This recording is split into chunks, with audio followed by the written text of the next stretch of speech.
والسلام عليكم ورحمة الله تعالى وبركاته. اليوم درس جديد ديال التريونغل اي باراليل، المثلث المنتصفات والمتوازيات. المهم غادي نبداو. قبل ما نبداو حاولوا ديروا جيم لا فيديو وما تبخلوش علينا بالبارطاج مع الاصدقاء ديالكم باش تعم الاستفادة على الجميع. المهم نبداو الدرس ديالنا. هادو درس جديد عنده علاقة بالمثلث. شفتو درنا تقريبا 3 دروس متابعة على المثلث باش تعرفوا المثلث راه شكل مهم في الرياضيات.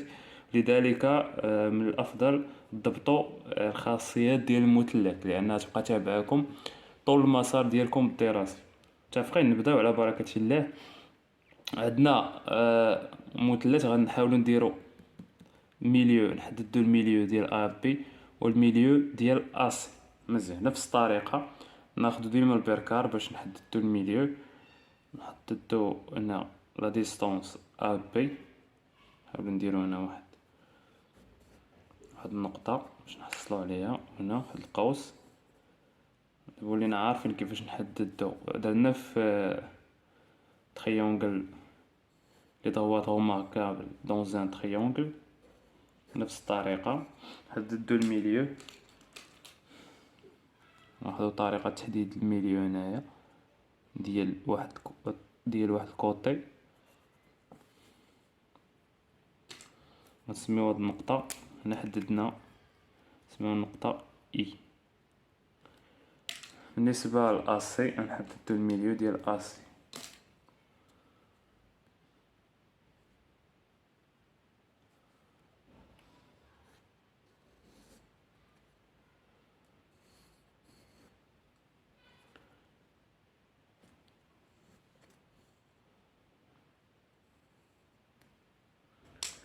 نعم، حددو هنايا النقطة.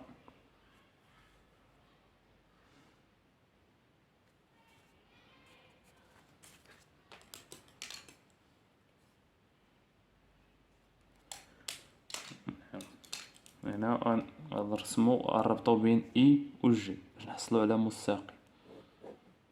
مستقيم اي جي. متفقين؟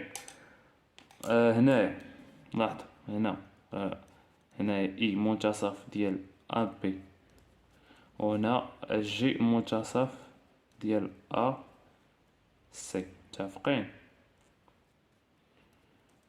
الوغ عندنا بروبريتي شنو كتقول؟ سي اون droite passe par les milieux de deux côtés d'un triangle.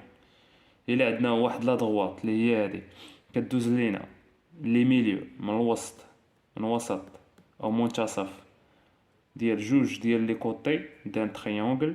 متفقين؟ هما هادو، او من المنتصف ديال الكوتي ا بي من المنتصف ديال الكوتي ا سي.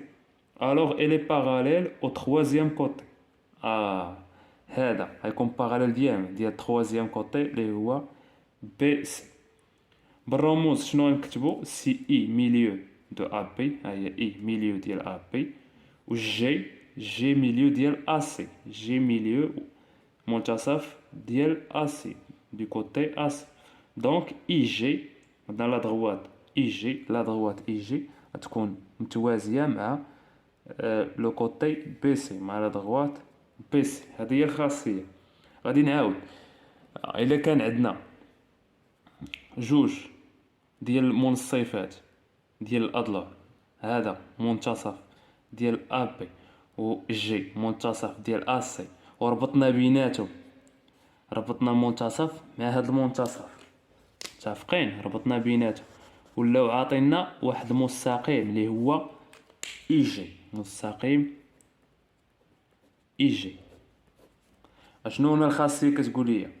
كتقول لي باللي الا كان عندي هاد الخاصيه جوج ديال لي ميليو كنربطو بيناتهم كيكونوا متوازيين. هاد المستقيم كيكون متوازي المستقيم للضلع الثالث. هنا الضلع، ها المنتصف ديال الضلع، المنتصف ديال الضلع الثالث هو هذا بيس، كيكون متوازي مع الضلع الثالث. متفقين؟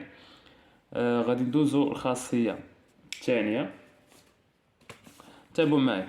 الا قمنا بقياس هاد الضلع، شحال فيه هنايا تقريبا نقولوا 4.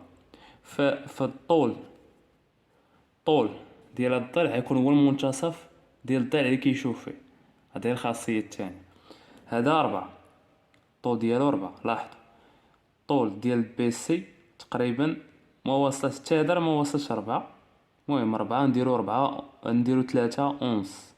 يعني الى المنتصف يكون هنايا هو 3 ونص. 3 ونص هنايا، 3 ونص. يعني الى زدنا هنايا غنلقاو حتى هنايا تقريبا 3 ونص زايده بشويه. يعني كنقولوا باللي الطول، الطول ديال هاد الضلع غيكون المنتصف ديال ضلع بيسي. هذه الخاصيه. قالك الخاصيه الثانيه كتقول dans un triangle la longueur du segment joignant les milieux. لي سيغمون جوانيون، لو سيغمون اللي كتربط. شنو كتعني جوانيون لي ميليو؟ اللي كتجمع بين لي ميليو. هاد الميليو، هاد الميليو يعني هو اي جي. مزيان. دو كوتي est égal à la moitié du troisième côté. كيساوي لي النصف، النصف ديال التروازيام كوتي، نصف ديال الضلع الثالث اللي هو بيسي. متفقين؟ عقلوا لي هذه راه خاصيه. ملي كنلقاو هاد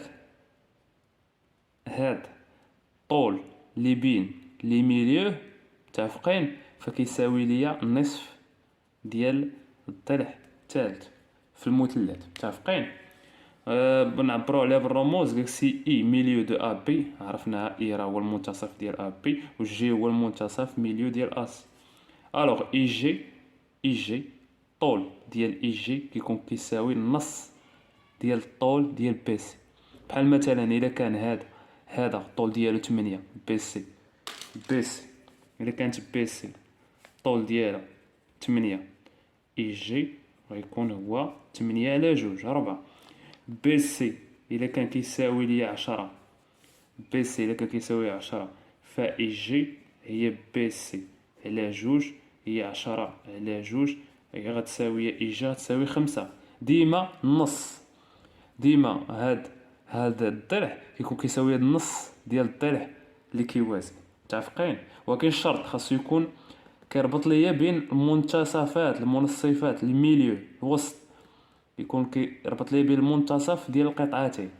هذا هو الشرط الاساسي. متفقين؟ الوغ نكون وصلنا النهايه ديال لابارتي 1. نتلاقاو ان شاء الله في لابارتي 2 باش نكملوا هذا الدرس ان شاء الله. كنتمنى تكونوا استوعبتوا الدرس جيدا. الا استفدتي معايا ما تبخلش عليا ببارطاج، مشاركه مع الاصدقاء ديالك، وميتي لايك. وكنتمنى تكونوا استفدتوا. الى اللقاء.